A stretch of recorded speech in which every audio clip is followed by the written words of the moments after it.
अस्सलाम वालेकुम एवरीवन। आज फिर से एक गाँव की कहानी आपको सुनाता हूँ। एक गाँव था बहुत दूर, उसकी सरहद पे एक जिन रहता था। लोग जो हैं उस जिन की शैतानियों से और उसकी मस्तियों से ना इंतहाई परेशान थे। जिन रोज़ कोई ना कोई मस्ती करके चला जाता था और गाँव वाले पीछे जो है उसका खामियाज़ा भुगतते रहते और तंग आ गए थे। एक दिन गाँव वालों ने कहा यार चलो जिन के पास जाते हैं। तो सारे जो गाँव के जो 5, 6, 10 लोग थे अक्लमंद से बड़े, वो सारे गए जिन के पास। उन्होंने जिन को बोला यार जिन भाई देख, हम तंग आ गए हैं। तू कोई एक ही दफ़ा हमारे साथ मज़ाक कर ले या कोई एक ही दफ़ा हमारे साथ मस्ती कर ले और बस फिर हमारी जान छोड़ यार। लोगों ने कहा कि यार अच्छा ठीक है, अब शायद जिन मान जाए। जिन ने कहा ठीक है जी। जिन के दिमाग की घंटी बजी फ़ौरन से, उसने कहा यार मैं इनके साथ एक ही दफ़ा एक ही मज़ाक कर देता हूँ, ये पूरी ज़िंदगी भुगतते रहेंगे। उसने कहा कि जी देखें, आपने मेरी 3 बातें माननी हैं। 3 बातें ये हैं कि सबसे पहले तो आपने अपने आने वाली नस्लों और किसी को भी आज के बाद से ये ज़िक्र ही नहीं करना कि ये जिन एग्ज़िस्ट भी करता है। तो उन्होंने कहा ये तो बड़ी आसान शर्त है जी, हम आज के बाद किसी को नहीं बताएँगे कि जिन एग्ज़िस्ट करता है। ठीक है, दूसरी बात जिनने बोली, जिनने कहा यार आज के बाद आपने सबने सच बोलना छोड़ देना है, आपने सिर्फ़ झूठ बोलना है। लोग बड़े परेशान, उन्होंने कहा यार इसकी क्या तुक है? लेकिन उन्होंने कहा कि यार चलो जिन भाई कह रहे हैं कि आज के बाद अगर ये हम करेंगे तो वो तंग नहीं करेंगे, तो उन्होंने वो बात भी मान ली। तीसरा, उन्होंने कहा कि यार अगर आप में से कोई मुझे सच बोलता हुआ सुनाई दे गया, मैं कर दूँगा उसको गायब। ठीक है? तो लोगों ने कहा यार ठीक है भाई, आप बोलते हैं अगर ये आपकी आखिरी मस्ती है, आखिरी परेशानी है, तो हम भुगतने को तैयार हैं, बस आप हमारी जान छोड़ दो। तो हुआ कुछ यूँ कि वो लोग सारे जो हैं वो वापस गए गाँव। उन्होंने सबको जिनकी शर्तें बताई और कहा कि भाई जिन ने हमें दिए हैं, कोई 3-4 महीने दिए हैं। उसने कहा आप प्रैक्टिस कर लो, उसके बाद अगर मुझे कोई सच बोलता हुआ दिखाई दिया तो मैं उसको गायब कर दूँगा। अगर किसी ने मेरा तज़किरा किया कि जी जिन ऐसा था, मस्तियाँ करता था, बहुत तंग करता था, उसको भी गायब कर दूँगा और बाकी जो है सच नहीं बोलूँगा। ठीक है? तो लोगों ने कहा जी ठीक है, सारों ने मान ली बात। गाँव में फिर जो है वो 3-4 महीने प्रैक्टिस होती रही। 3-4 महीने बाद हुआ ये कि जी गाँव से 4-5 लोग गायब हो गए। लोग बड़े परेशान, लोगों ने कहा यार आखिर मामला क्या, ये लोग गए कहाँ? और जो गाँव के बड़े थे उन्होंने कहा कि जी इसकी एक ही तुक बनती है, इन लोगों ने सच बोला होगा और जिन भाई ने इनको गायब कर दिया। तो लोगों के दिलों में वो डर बैठ गया कि यार ये 3 शर्तें मानते रहना है, वरना जिन साहब वापस आ जाएँगे और वो हमारी ज़िंदगी अज़ाब कर देंगे वापस से। लोग बोलते गए, एक नस्ल ने दूसरी नस्ल को सिखाया कि सिर्फ झूठ बोलना है जी, सच तो बोल ही नहीं सकते। दूसरी नस्ल ने तीसरी को सिखाया। इस तरह 10, 15, 20 साल गुजर गए और गांव के लोग जो हैं वो सिर्फ झूठ बोलना सीख गए और कन्वर्सेशंस कुछ इस तरह होने लग गई कि जी आप एक गांव का बंदा जो है वो आलू लेने गया। उसने आलू वाले को बोला कि यार मैं आपसे आलू तो बिल्कुल नहीं लूँगा। उस बंदे ने आगे से सब्जी वाले ने जवाब दिया यार मैं आपको आलू दूंगा ही नहीं। उसने कहा जी अच्छा, आलू जो है मैं जो हूँ 80 रुपये किलो जो है वो आपको बिल्कुल नहीं दूंगा। बंदे ने कहा यार 70 रुपये किलो तो मैं तेरे से बिल्कुल नहीं लेने वाला।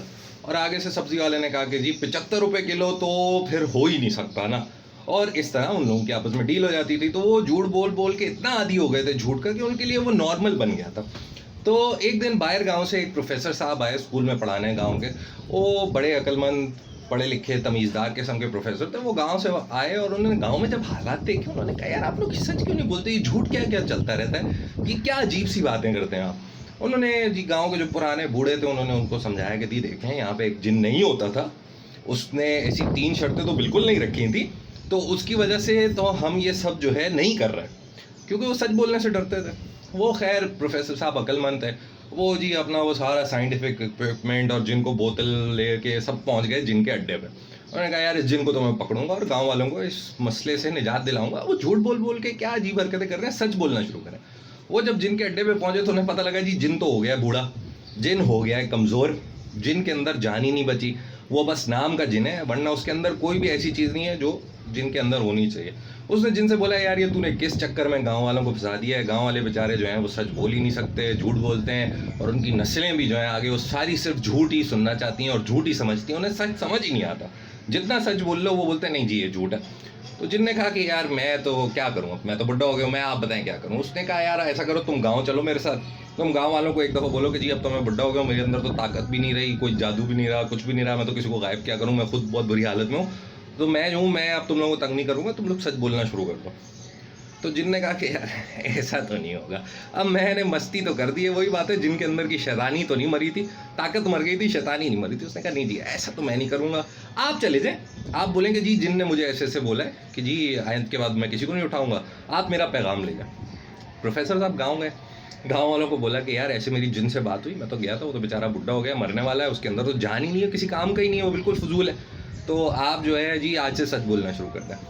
अब मसला ये था कि गांव वाले जो हैं वो नस्ल दर नस्ल झूठ बोलने और सुनने के कितने आदी हो गए थे कि जब उन्हें सच बताया गया प्रोफेसर साहब की तरफ से तो उन्होंने मानने से इनकार कर दिया। उन्होंने कहा यार ये झूठ बोल रहा है, ये पागल है प्रोफेसर, बाहर गांव से है, इसको पता ही नहीं है, हमारे यहाँ तो नस्ल दर नस्ल ये मसला चलता आ रहा है। हम तो भाई अपने पुरानों की बातें मानेंगे, जो पुराने हमें हमारे बूढ़े बुजुर्ग जो हैं वो हमें हिस्ट्री बता गए, गलत वाली झूठ सिखा गए, हम तो झूठ ही बोलेंगे भाई, हमसे सच नहीं बोलो भाई, हम सच नहीं बोल सकते क्योंकि सच बोलेंगे तो गायब हो जाएंगे। तो प्रोफेसर साहब जो हैं वो आज तक दीवार पर टकरे मार रहे हैं उस गांव में, कोशिश कर रहे हैं कि किसी तरह वो गांव वाले सच बोलने पर राजी हो जाए। लेकिन मसला क्या है कि जिन भाई ने उनके दिल में ऐसा कोई डर डाला हुआ है कि वो नस्ल दर नस्ल सिर्फ झूठ बोलना जानते हैं और सिर्फ झूठ सुनना पसंद करते हैं, सच उनके आसपास से भी नहीं गुजरता। तो जी ये थी कहानी। मकसद यही था समझाना कि जब एक नस्ल को दूसरी नस्ल जो है, पुरानी नस्ल नई नस्ल को सिर्फ ये सिखा दे कि झूठ ये था, तो वो बेचारे सच कहाँ समझ सकते हैं। उन्हें सच आप जितना बता लें, आप जितना जो कर लें, आप प्रोफेसर साहब की तरह दीवार पर टकरे मार लें, पागल हो जाएं, वो नहीं मानेंगे। क्यों? क्योंकि वो नस्ल दर नस्ल सिर्फ झूठ सुनते आए हैं, उनके लिए वो झूठ ही जो है वो सिर्फ कामिल सच है। अगली कहानी तक के लिए अल्लाह हाफ़िज़।